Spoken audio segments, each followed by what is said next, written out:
नमस्कार दोस्तों, क्राइम तक की यूट्यूब कहानी में आप सबका स्वागत है। मैं हूं सुप्रतिम बैनर्जी और मेरे साथ आज कैमरे पर हैं मेरे सहयोगी दीपक सिंह। आपको पता है कि आजकल देश में एक मसले, एक घटना को लेकर जो है बहुत ज़्यादा हलचल है और वो अफसोसनाक घटना बॉलीवुड स्टार सुशांत सिंह राजपूत की रहस्यमयी मौत है। और इस वक्त ज़्यादातर लोग उसी से जुड़ी खबरें देखना भी चाह रहे हैं और बहुत सारे लोग ऐसे भी हैं जिनको लगता है कि नहीं, बहुत ज़्यादा खबरें दिखा दी, थोड़ा कम दिखाओ।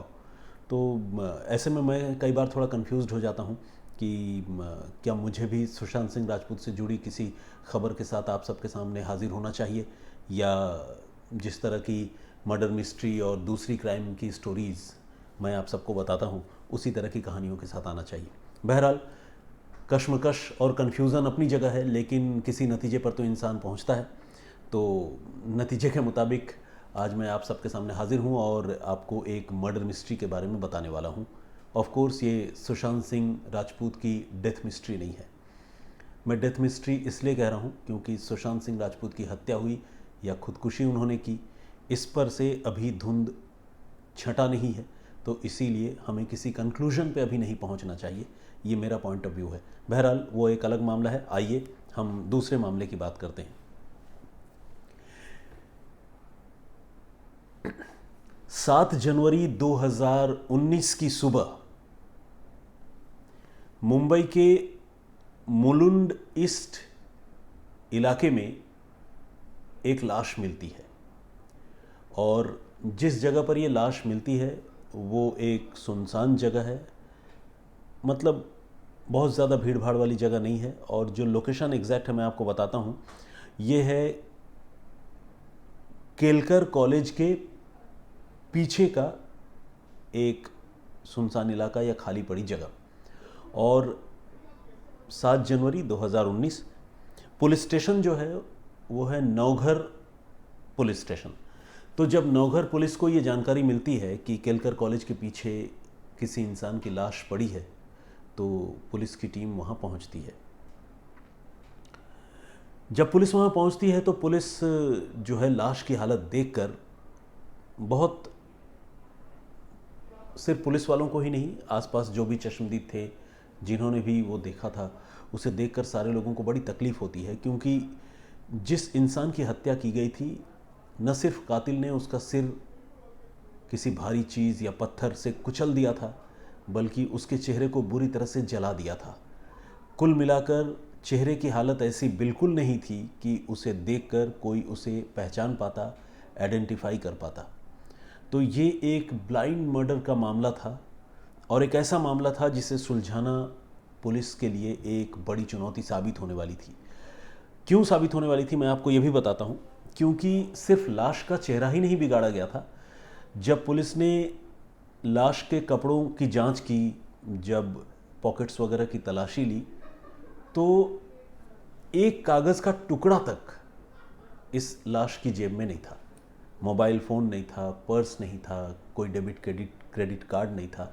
तो कुल मिलाकर कोई ऐसी चीज़ नहीं थी जिसके ज़रिए पुलिस को ये पता चल पाता कि मरने वाला शख्स कौन है। लेकिन पुलिस को जांच तो करनी थी, तो पुलिस ने तफ्तीश आगे बढ़ाने के लिए सोचा कि चलो सीसीटीवी फुटेज की जांच करते हैं। पुलिस ने उस आसपास के इलाके में और जो जगह मैंने आपको बताई, केलकर कॉलेज के पीछे के हिस्से की तरफ जाने वाली जो सड़कें हैं, वहाँ की सीसीटीवी फुटेज की पुलिस ने जांच की और बहुत सारे सीसीटीवी कैमरे पुलिस ने खंगाले।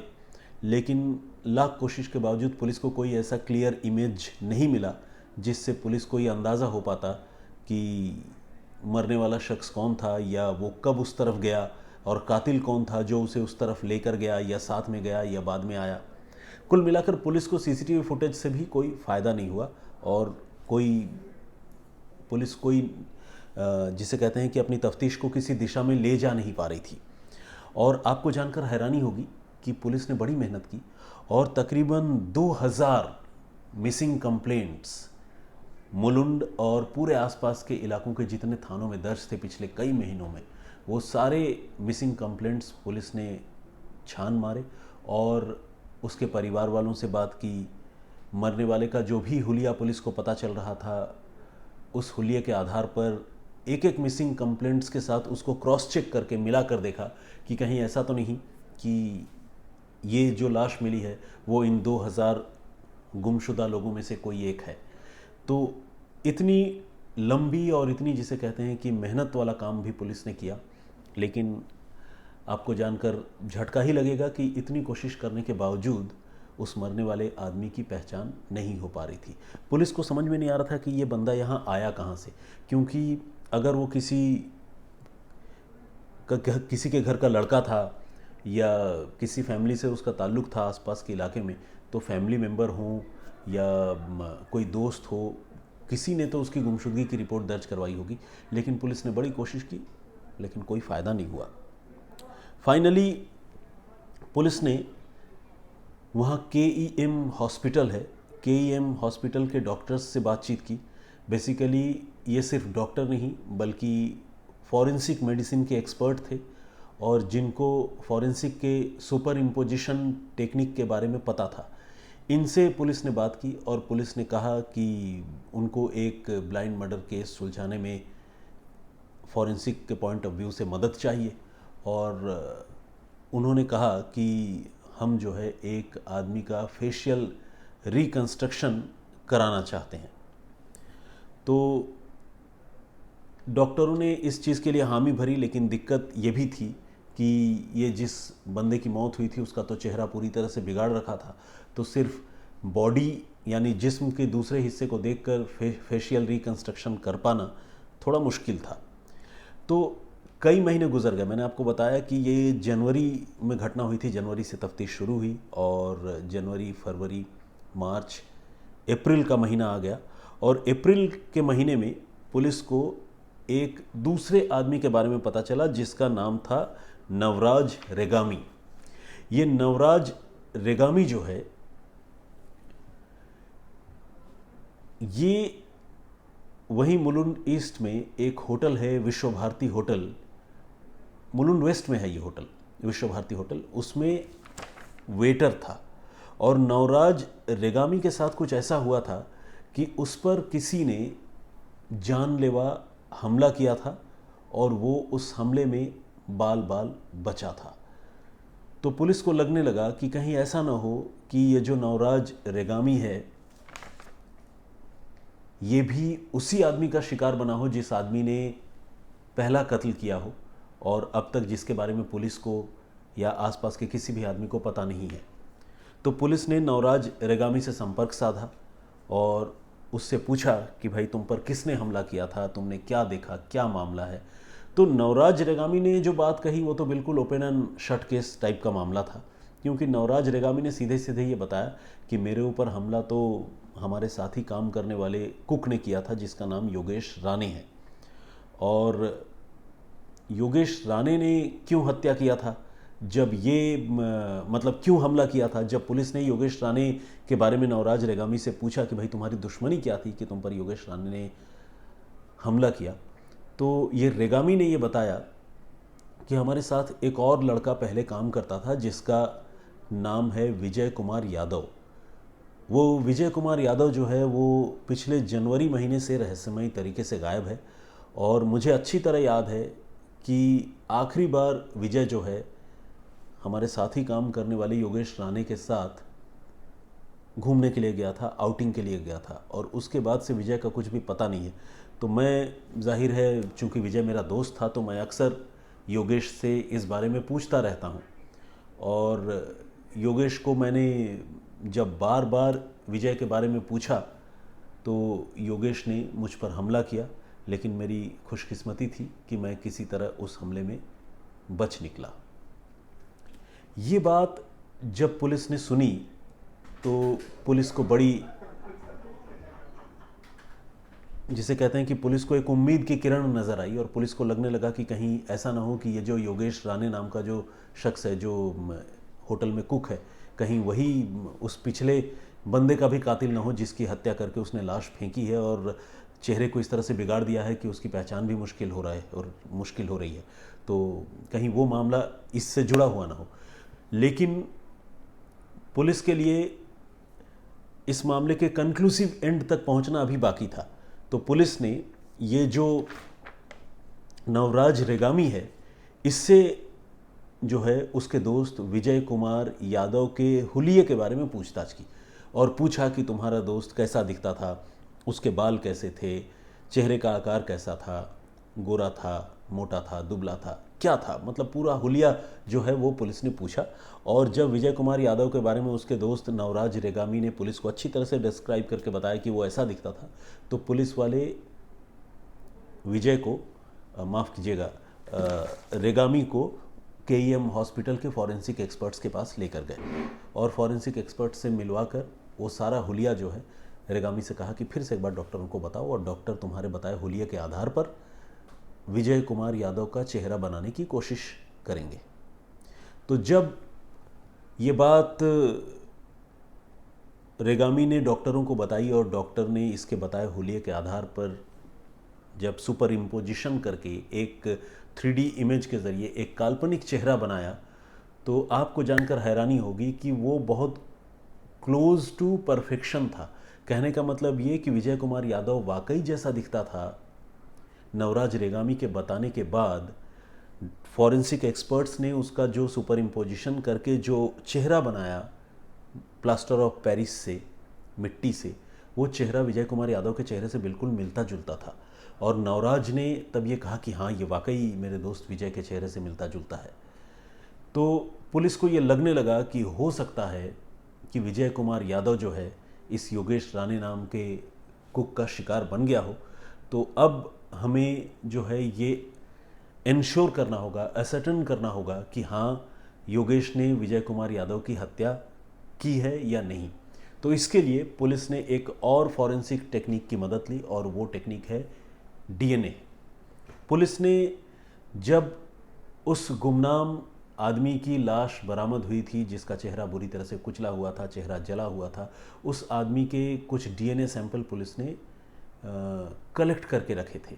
और उन डीएनए सैंपल्स को पुलिस ने इसने जब बताया नवराज रेगामी ने कि ये मेरे दोस्त की गुमशुदगी के बारे में मैं पूछता था, विजय कुमार यादव मेरा दोस्त है और ये सुपर इम्पोजिशन से जो चेहरा दिख रहा है वो विजय की तरह दिख रहा है। जब इतनी सारी बातें जो है रेगामी ने पुलिस को बताई तो पुलिस को लगने लगा कि हो सकता है ये विजय कुमार यादव की हत्या हुई हो। तो इसीलिए विजय कुमार यादव के फैमिली मेम्बर्स को पुलिस ने ढूंढना शुरू किया और उसके फैमिली मेम्बर्स के बारे में उत्तर प्रदेश में उसका घर होने के बारे में पुलिस को जानकारी मिली और विजय के भाई का ब्लड सैंपल मुंबई पुलिस ने कलेक्ट किया, मुलुंड पुलिस ने।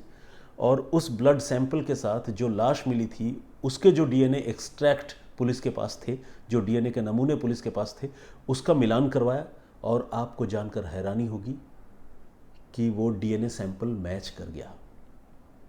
कहने का मतलब ये कि जो लाश मिली थी वो लाश विजय कुमार यादव की ही थी जिसका चेहरा बुरी तरह से खराब कर दिया था कातिल ने। अब कातिल कौन था? शक तो था कि योगेश राणे ही कातिल है, क्योंकि योगेश के साथ ही आखिरी बार विजय कुमार यादव को देखा गया था।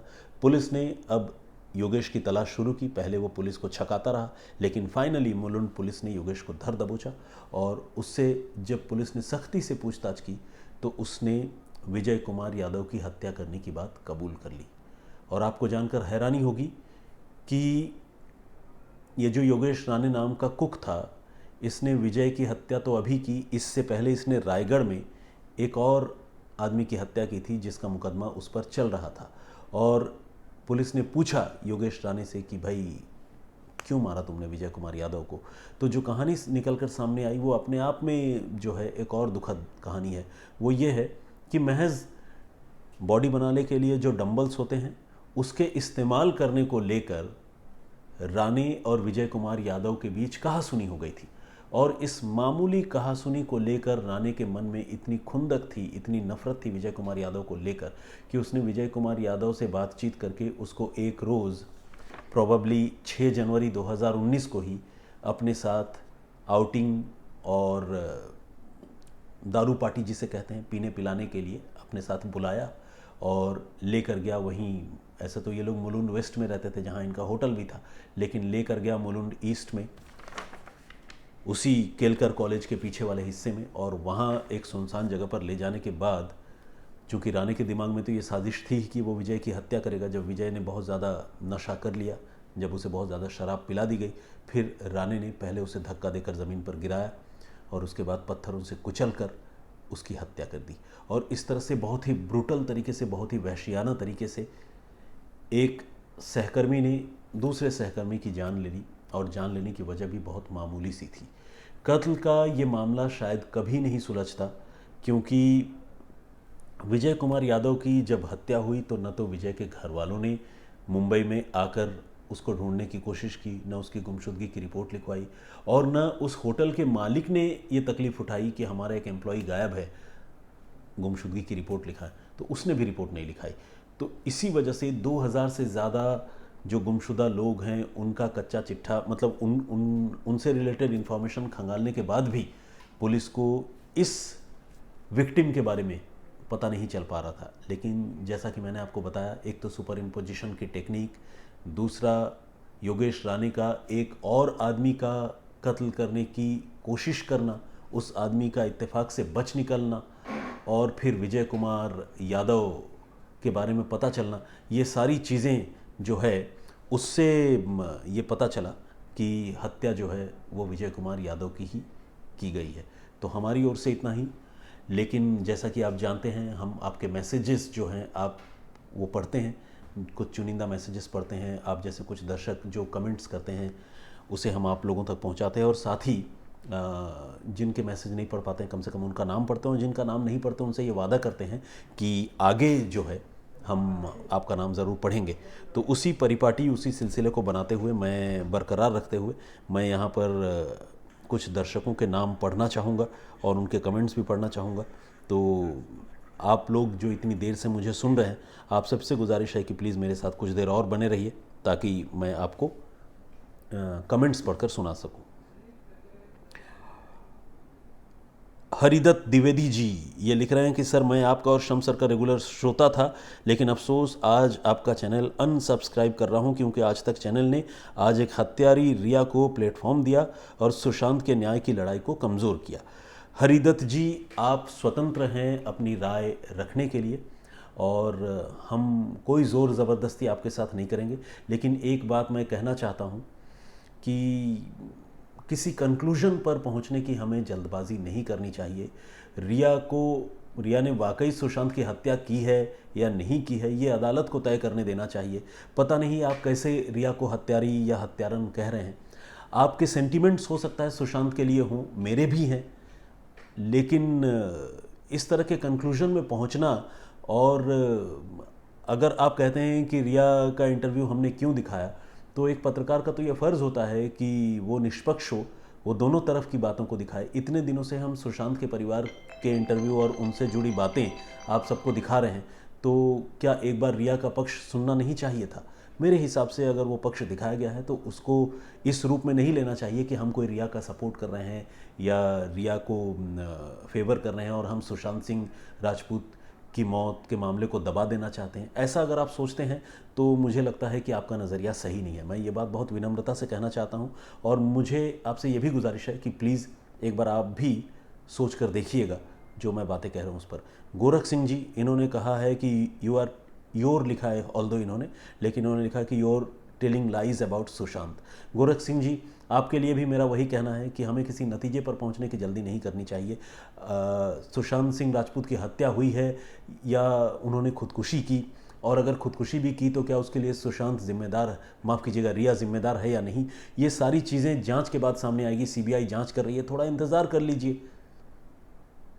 स्मृति भटनागर, राजू डॉन, बेंगलुरु सिटी 16 साल से वढेरा औरत 16 साल से एक लड़की को टॉर्चर कर रहा है, उसको सपोर्ट करता है, कुछ इस तरह की बातें स्मृति भांगर जी ने लिखी है। ये मैसेज मैं अभी ठीक से पढ़ नहीं पा रहा हूँ, लेकिन मैं पढ़ूंगा, और उन्होंने एक मोबाइल नंबर भी दिया है, उस पर मैं बात करने की कोशिश करूँगा। डिवा नॉलेज, इन्होंने लिखा है कि अब हमने आपकी स्टोरी देखनी बंद कर दी। जानते हैं हमारे एक ना देखने से कुछ फ़र्क नहीं पड़ता है, लेकिन जिस तरह से आप लोग एसएसआर के केस में विक्टिम कार्ड खेलने का प्लेटफॉर्म दे रहे हैं, कहीं नहीं कहीं आपका ग्रुप भी मजबूर दिखता है माफिया के सामने।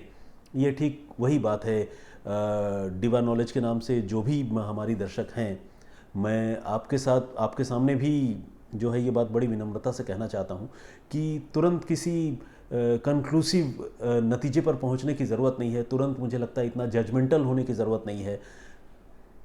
इतने सारे प्रीमियम एजेंसीज इस मामले की जांच कर रही है, ईडी जांच कर रही है, अब नारकोटिक्स कंट्रोल ब्यूरो इस मामले में आ गई है, सीबीआई सामने आ गई है। हम किसी को फेवर नहीं कर रहे हैं और ना कभी करेंगे, ये पत्रकारिता का तकाजा भी नहीं है। थोड़ा इंतज़ार कीजिए, देखिए सच्चाई सामने आ जाएगी। और जैसा कि मैंने आपको बताया कि एक पत्रकार या एक मीडिया हाउस का ये फ़र्ज़ होता है, जिम्मेदारी होती है कि वो चीज़ों को जस का तस रिपोर्ट करे, इंस्टेड ऑफ किसी को कातिल ठहरा देना या किसी को बेगुनाह ठहरा देना। तो न तो हम रिया को कातिल मानते हैं और न हम रिया को बेगुनाह मानते हैं। इन्वेस्टिगेटिंग एजेंसी अपनी रिपोर्ट देगी, कोर्ट तय करेगा कि वो दोषी है नहीं है। तो ये हमारा पॉइंट ऑफ व्यू है। मुझे लगता है कि आपको इस बात को अप्रिशिएट करना चाहिए। जैसा कि मैंने कहा कि सुशांत सिंह राजपूत एक बेहतरीन कलाकार थे, एक अदाकार थे। मैं भी उनका फ़ैन था, बल्कि फ़ैन हूँ। वो तो चले गए, लेकिन हम हैं एक फ़ैन के तौर पर। लेकिन बिल्कुल जिसे कहते हैं कि सुशांत सिंह राजपूत की अगर मृत्यु हो गई और रिया उसकी गर्लफ्रेंड थी और घर वालों ने रिया पर इल्ज़ाम लगा दिया तो फ़ौरन ही रिया को कातिल मानकर उसको फांसी देने की मांग करने लगे। मेरे हिसाब से ये थोड़ी जल्दबाजी होगी। थोड़ा इंतज़ार कर लीजिए। मुझे इतना ही कहना है, इससे ज़्यादा कुछ नहीं कहना है। मैं किसी को अपनी तरफ से क्लीन चिट नहीं देना चाहता और मैं किसी को कसूरवार भी नहीं बोलना चाहता। All entertainment. अच्छा, बाकी लोग भी अगर इस एंगल पर कोई कमेंट कर रहे होंगे या किया होगा यहाँ पर, तो उन सारे लोगों के लिए मेरा यही जवाब जो है वो जिसे कहते हैं कि यही जवाब कॉपी और पेस्ट माना जाए, यही जवाब मेरा है। ऑल एंटरटेनमेंट के नाम से एक चैनल है, उन्होंने भेदभाव लिख दिया है। Why can't you change the backdrop, Veena Vivian ने लिखा है। ठीक है, इसके बारे में मुझे लगता है कि सोचना चाहिए हमारे चैनल के और दूसरे साथियों को। मैं उनसे बात करूंगा। वीना ने यह भी लिखा है कि please show some graphics of these cases too. ये भी एक बहुत वैलिड सजेशन है। Will think over it ma'am. Gaurav Batra ji, no problem Banerjee sir, you are always in our heart. Gaurav Batra ji ने लिखा है always support you. Thank you Gaurav इतनी खूबसूरत मैसेज के लिए। Siddharth Damodar ji, nice sir, excellent story sir, उन्होंने लिखा है। सिद्धार्थ दामोदर जी ने फिर से वही मैसेज जो है थोड़ा डिटेल में लिखा है और कहा है कि स्टोरी बताने का तरीका उनको बहुत अच्छा लगता है। राहुल मंडल जी, हेलो, क्राइम तक का मैं बहुत बड़ा फ़ैन हूँ, खासकर शम्स सर का, और 1 साल से क्राइम तक को सुन रहा हूँ, लेकिन सर आपने कभी मेरा जिक्र नहीं किया जबकि मैं कई बार कमेंट किया हूँ। तो राहुल मंडल जी देखिए, आज तो जिक्र कर दिया और आपका बहुत बहुत स्वागत है। फन गुरु के नाम से एक आईडी है, उन्होंने लिखा है सर एक बार नाम ले लेना बस। मेरा नाम है लोकेश गोस्वामी, मैं बरसाना में रहता हूँ। बरसाना मेरे ख्याल से यही मथुरा वृंदावन के पास में है और बहुत वहाँ की होली बहुत मशहूर है और श्री कृष्ण की जन्मभूमि से लगता हुआ इलाका है जहाँ तक मेरी जानकारी है। तो श्री जी के मंदिर में सेवा आरती होती है हमारी। इन्होंने ये भी लिखा है एक बार ज़रूर आना, मेरा सौभाग्य होगा अगर मैं हाजिर हो पाऊँ। वाकई thank you very much for this invitation. Fun Guru के नाम से आईडी है और लोकेश गोस्वामी जी का ये मैसेज है। प्रीति सिन्हा जी, इन्होंने लिखा है कि you are a very modest and down to earth man. Thank you Preeti ji, thank you very much, you have made my day. Putin इन के नाम से एक आईडी है, उन्होंने लिखा है कि I don't understand the point of reading old comments, why not read current comments. ये तो बहुत ही करंट कमेंट आज पढ़ रहा हूँ। ये पुतिन इन के नाम से जिन्होंने कमेंट किया है वो बमुश्किल 10 घंटे पुराना मैसेज है जो मेरे मोबाइल में या यूट्यूब के उस वीडियो के नीचे पड़ा हुआ है। विवेक कुमार जी, सर जी आपको प्रणाम, आपका संबंध झारखंड से है इसलिए आपसे लगाव है और हम बिहार गया से हैं। काफ़ी नेगेटिव क्वेश्चन मत उठाइए, हमें बुरा लगता है। 130 करोड़ के मुल्क में सभी आदमी को खुश नहीं किया जा सकता। इनका कहना बहुत सही है और इन्होंने बहुत लंबा सा मैसेज लिखा है। इतना लंबा मैसेज तो नहीं पढ़ सकता, लेकिन इनका ये कहना सही है कि सभी को खुश करना बहुत मुश्किल काम है। मैं तो कई बार अपने आसपास जब देखता हूँ, बल्कि कई सारे ऐसे तजुर्बे भी मुझे होते हैं कि जब हम, आपको भी होते होंगे, कि जब हम किसी के लिए बहुत कुछ करते हैं, चाहते हैं कि उसका भला हो, उसका अच्छा करें, लेकिन वो आदमी जो है बैक बाइटिंग करता है या आपके बारे में गलत ख्याल रखता है, आपको बुरा कहता है। तो कई बार मैं ये सोचता हूँ कि इंसान वाकई बहुत अद्भुत जीव है। और मैंने एक मुहावरा सुन रखा है, वो मैं आपको भी बताता हूँ। वो ये कि अगर आप अपना सर काट कर तश्तरी में भी रख देना तो शायद जो आदमी आपके बारे में गलत सोचता है वो यही सोचेगा कि भैया ये तो ठीक से मरा नहीं है, यह सर ठीक से कटा नहीं है, बेशक आपने सर उसी के सम्मान में काट कर रखा हो। तो कुछ इस तरह की फितरत है इंसानों की। मैं माफ़ कीजिएगा, मैं उन लोगों के लिए बिल्कुल ये बात नहीं कह रहा हूँ जो लोग कोई नेगेटिव कमेंट करते हैं। आपको पूरा हक है कि आप नेगेटिव कमेंट भी कीजिए, पॉजिटिव कमेंट भी कीजिए। मैं एक जनरल बात कह रहा हूँ इस पूरी दुनिया के लिए, जिसमें सारे लोगों को खुश कर पाना बहुत मुश्किल है, और आई बिलीव कि आप भी मेरे इस पॉइंट ऑफ व्यू से ज़रूर सहमत होंगे। भाई nice to see you again, एक मैसेज है एसएस के नाम से, पर इतनी ज़्यादा एडवर्टाइजमेंट स्टार्ट हो गई है आपके प्रोग्राम में कि ये बहुत गुस्सा दिलाता है। वेरी अनोइंग इन्होंने लिखा है। बिल्कुल एसएस, आपकी बात हमने सुनी और ये बात हम अपने चैनल के मैनेजमेंट तक भी पहुंचाने की कोशिश करेंगे। सर, आपके एसएसआर वाली बात सही है, लोग किसी को भी अपनी बात नहीं रखने देते, सीधा गाली गलौज पर आ जाते हैं। मनप्रीत बैंस ने ये बात कही है। बिल्कुल, मुझे लगता है कि सारे लोगों को बात रखने का हक है, और किसी की आलोचना करने का भी हक है, लेकिन गाली गलौज करना, और ख़ासकर जैसा मैंने कहा कि एसएसआर वाले मामले में भी फ़ौरन किसी कंक्लूजन पर पहुंच जाना और किसी को गुनहगार ठहरा देना, इतनी भी क्या जल्दी है? इतनी इन्वेस्टिगेटिव एजेंसियां जांच कर रही हैं, कोर्ट है, न्याय व्यवस्था है, आप थोड़ा इंतज़ार कीजिए, जो गुनहगार होगा उसे सज़ा मिलेगी। और देखिए, इतने दिनों तक तो बात हो रही थी कि मुंबई पुलिस जो है वो पार्शियलिटी कर रही है, अब तो जांच सीबीआई के हवाले हो गई है, तो अब उम्मीद की जानी चाहिए कि दूध का दूध और पानी का पानी होगा।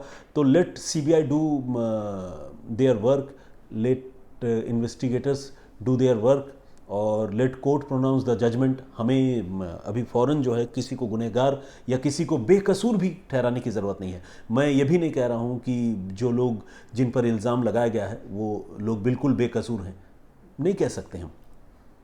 Moin Chhipa, hello sir, how are you, big fan sir, thank you very much Moin साहब, मोइन भाई। हरूमी गिटेंस के नाम से एक आईडी है, hello sir from New Jersey, well done, God bless, thank you very much Gittens. S Singh, not a good story teller, इन्होंने मेरे बारे में कहा है। ठीक है सिंह साहब, मैं थोड़ा और सुधार करने की कोशिश करूँगा, कुछ और सीखने की कोशिश करूँगा। चुंग चुंग भूटिया, जस्ट ज्वाइनिंग, इन्होंने लिखा है। और संजय सिंह राठौर साहब ने तो लिख ही डाला है कि बॉयकॉट आज तक, बहुत नाराज़ हैं। अंकित बिष्ट साहब जो हैं ये लिख रहे हैं कि सर मैं स्टार्टिंग से आपका चैनल क्राइम तक सुन रहा हूँ शमसर के साथ, और बाद में आप भी मेरे फेवरेट बन गए हो। सर मैं काफ़ी दिनों से बोलना चाहता था कि आपका नाम मेरी नज़र में सुपर 3 है। You are super sir, super energetic, love you all sir. ठीक है, सुपर टीन उन्होंने लिखा है, 3 भी नहीं, टीन जो टीनेजर वाला होता है। तो खैर, टीनेज तो मेरा बहुत पीछे छूट गया अब तो काफ़ी आगे बढ़ गया हूँ।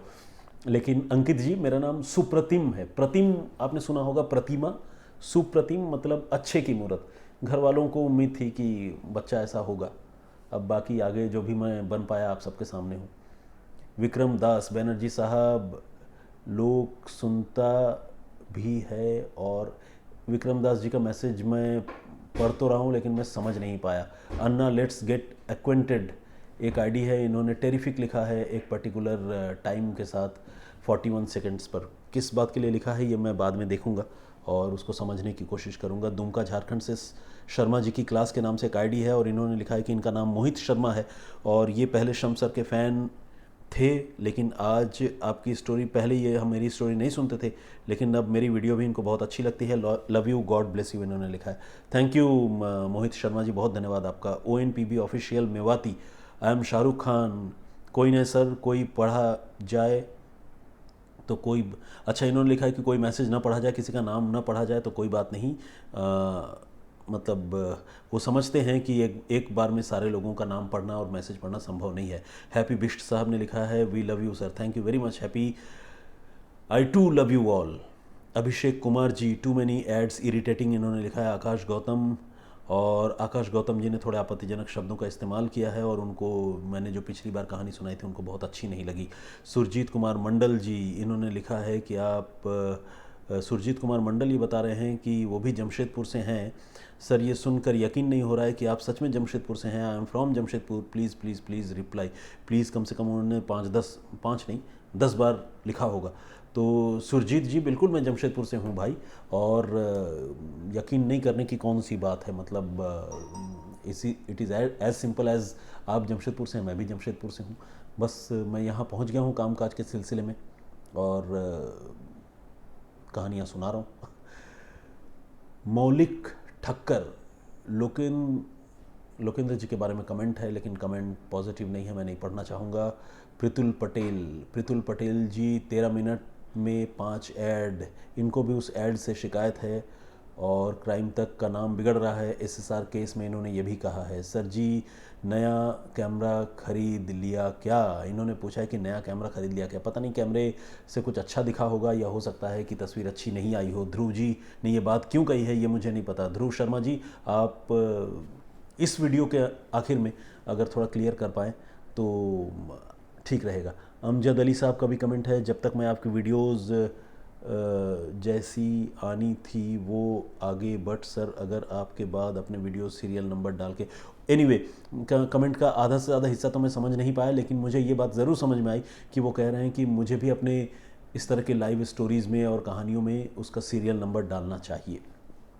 सुनीता धर जी ने thanks sir your team is working hard, इन्होंने लिखा है। थैंक यू सुनीता जी, बहुत धन्यवाद आपका। मधुर मिश्रा जी, आप बहुत अच्छे दिल के इंसान हैं, मधुर मिश्रा जी ने कहा है। Thank you again very much, thank you very much Madhur Mishra ji इस अच्छे कमेंट के लिए। अमजद अली लिखते हैं कि हेलो बनर्जी सर, आप भी बहुत अच्छे से कहानी सुनाते हैं, डोंट माइंड सर, क्या आप बता सकते हैं कि आप लुधियाना में क्या काम करते थे? सर मैं पंजाब में भी कोई काम हो then contact me, I will help you, look like your source. Okay sir ji, thank you Amjad Ali साहब। तो नंबर लिखते तब तो आपसे कांटेक्ट कर पाता, लेकिन अमजद अली साहब मैं लुधियाना में, मैंने बताया कि मैं जर्नलिस्ट हूँ, उस समय भी मैं जर्नलिस्ट था।